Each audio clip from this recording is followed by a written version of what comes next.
Malawi. Ladies and gentlemen, Malawi has made great progress in pursuit of the commitments I made during the first Democracy Summit. To strengthen democracy, we have fully funded the Malawi Electoral Commission to conduct by-elections for councillors and parliamentarians, some of which are happening as we speak. In fact, the tripartite general elections slated for September next year have already been fully funded.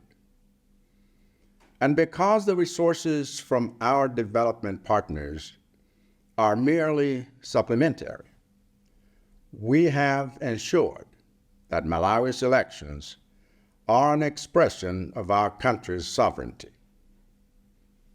In readiness for those elections, we have also fulfilled the constitutional requirement to redemarcate constituency boundaries for a fairer distribution of voters and development projects. To defend democracy against tyranny, we have repealed both sedition laws and insult laws that criminalized insults against the president and restricted freedom of expression. We have strengthened the Malawi Human Rights Commission enough to retain Malawi's seat on the United Nations Human Rights Council and Malawi's A status by the Global Alliance of National Human Rights Institutions.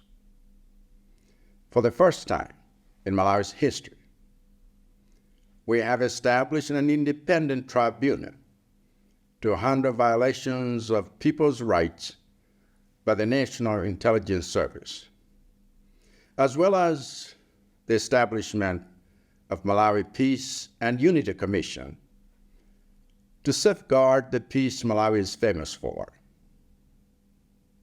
These oversight bodies now become part of our ongoing effort to strengthen all oversight bodies, including the two other branches of government.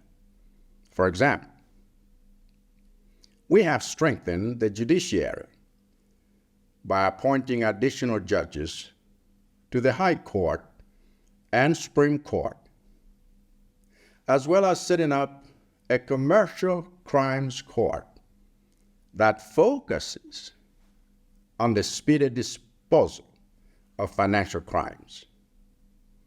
Similarly, the legislature continues to enjoy the protection of its power to summon the president to Parliament to answer questions. And we have been investing in the preparation of young people for decision-making roles in these branches, including the Malawi Youth Parliament, which meets twice a year and passes resolutions for the consideration of Parliament. Even the fourth estate has been given special attention, for we have amended the Penal Code to remove laws that have been used in the past to restrict freedom of the press. Meanwhile, in our quest to fight corruption, the Anti-Corruption Bureau has enjoyed more funding, more staffing, and more independence in the past 3 years than it has ever done in Malawi's history, resulting in its freedom to arrest and prosecute senior government officials without fear of reprisals. However, we recognize that it is better to raise an anti-corruption generation than to fight a corrupt one. And so we have introduced subjects in the primary school curriculum aimed at promoting values of integrity and civic duty. Our resolve as a country is to defend integrity, freedom, and justice wherever the threat of corruption, tyranny, and injustice rises, even if it upsets forces much larger than us. We oppose Russia's attack on Ukraine, Hamas's attack on Israel, M23's attack on the Democratic Republic of Congo, and the Islamic State's attack on Mozambique. And we do so for one reason, simply because we believe there is no misunderstanding that cannot be resolved by peaceful means, nor is there any justification that one nation can launch an armed and violent attack on another. But not all assaults by one nation on another are military, which is why Malawi is also a champion of climate justice. Malawi has been assaulted by cyclones Idai, Anna, Gombe, and Freddy, which have killed thousands, displaced millions, and cost billions in infrastructure damage.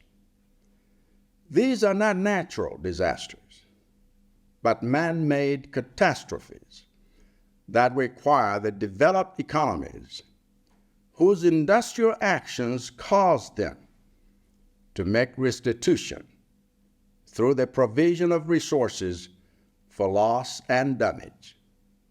Because climate change is the greatest threat to civil liberties that our world faces. Thank you for your attention.